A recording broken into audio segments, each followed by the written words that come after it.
What the hell is MPR? MPR stands for mental protuberance resistance. It is an exercise that is going to help promote things like forward growth, a higher set hyoid bone so that you have that snatched, cinched jawline look. It's a prerequisite to help you get a wider palate too. You need to understand that MPR in itself is not going to give you things like a wider palate and more forward growth, but it can directly address facial imbalances, fix any muscular asymmetries in your neck, and promote far better head posture. It was a method I found out when on a video call with my chiropractor.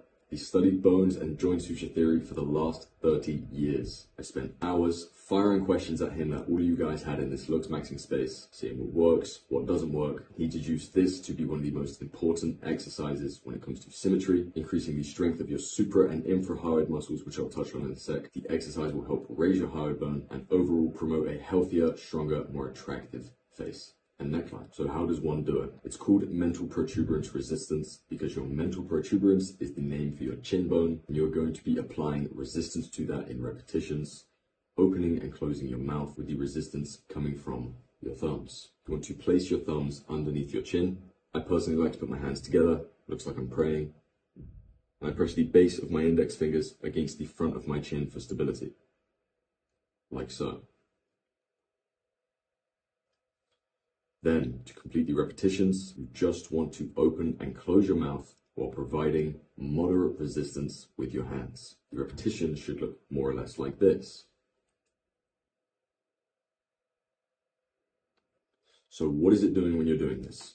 It's directly targeting the suprahyoid muscles. The suprahyoid muscles are the ones above your hyoid bone. There's two things that happen when you strengthen these muscles. One, they obviously get stronger, and two, they will get more taut. Picture a bodybuilder that has trained his arms so much to the point that he can no longer straighten them. That is because the muscle has been trained so much that it has become taut and it can no longer fully release contraction. That's the goal here with your suprahyoid muscles.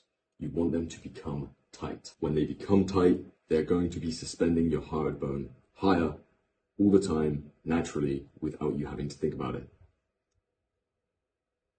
So how should you perform the reps? First of all, it's important to note that if you have any popping or clicking in your jaw area, stop it immediately. There's a sign of early TMJ, and getting a nasty case of TMJ is going to screw over your jaw gains and give you some long-term issues.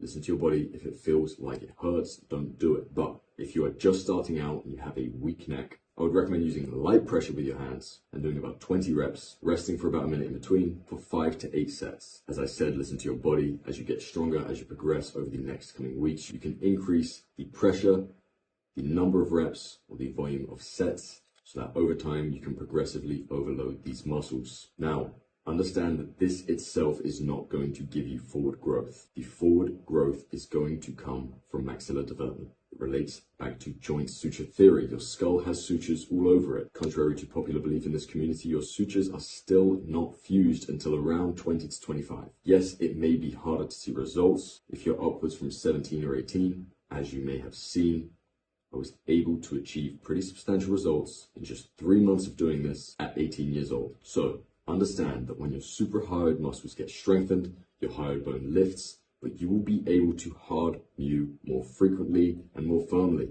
Some people like to say that thumb pulling is far more effective. Personally, I disagree. Maybe you can get more maxillar development from just thumb pulling, but you neglect all of the muscles that come from hard mewing as well, like engaging the deep neck flexors, the infrahyoids, and the suprahyoids. Think of frequent hard mewing as like an all-in-one, and consistent pressure can also be beneficial too, instead of thumb pulling, which is just 5 to 10 minutes of extreme pressure, and then for the rest of the day it has all of that time to revert to what it was before. Ideally, any single time that you are not talking, eating, or hard exercising, you should be trying to at least mew, if not hard mew. When you start, you will be feeling such a burn in all of your neck muscles, because it is intense. And it is up to you how much you do it, but just bear in mind, the more you do it, the better your results will be. Hard mewing enough will widen your palate, creating better development of your maxilla. If you don't know, a wider, more developed maxilla is viewed as more attractive. It promotes healthier airways. That's why this exercise is so damn useful. Now,